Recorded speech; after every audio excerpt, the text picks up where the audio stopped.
Welcome to Bellbrook, a historic town nestled right here in Greene County. But before we tour this tiny town, I'm feeling a little hungry, so let's head to the one spot Bellbrook residents say you have to visit.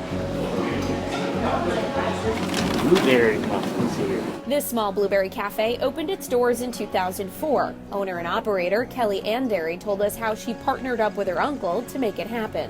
We always say that you'll eat good, do good, you'll feel good when you leave here. Boy, was she right. French toast, we have huge pancakes.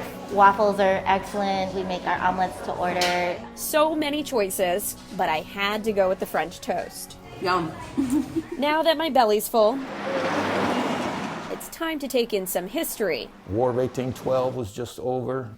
With Bellbrook Historical Museum trustee and volunteer Peter Wickstead. Back in 1815, John Quincy Adams was the president. Napoleon had lost at Waterloo, and Stephen Bell laid out the plots for Bellbrook.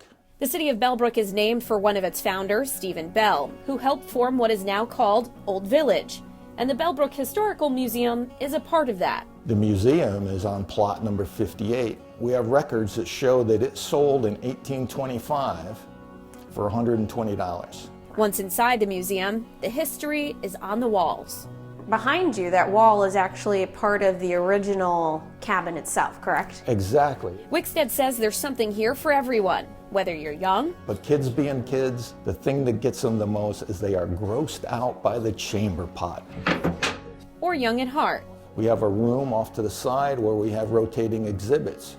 Or a biker. The Harley Owners Group, HOGS, they have a 50-site ride challenge. They select 50 sites throughout the state where they have to ride to. They get a picture in front of it, and they win prizes based on how many you go to. After snapping a quick selfie, I walked across the street to Bellbrook Park.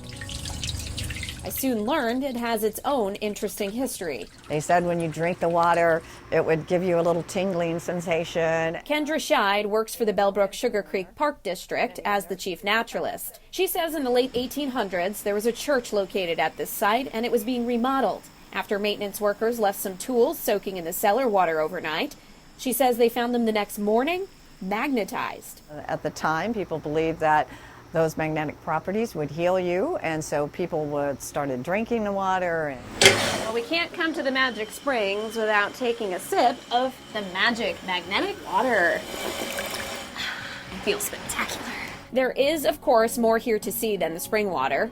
From the sugar shack to the blacksmith shop, this quaint park is quite peaceful. We have our Christmas in the park here, which makes it a little magical. If you're looking for something more active, you can check out any of the 15 parks in the district, from the smaller city parks to the bigger community parks with athletic fields and playgrounds. And then we also have the big nature parks. There's also Morris Reserve and Sweet Arrow Reserve. They cover more than 450 acres of land.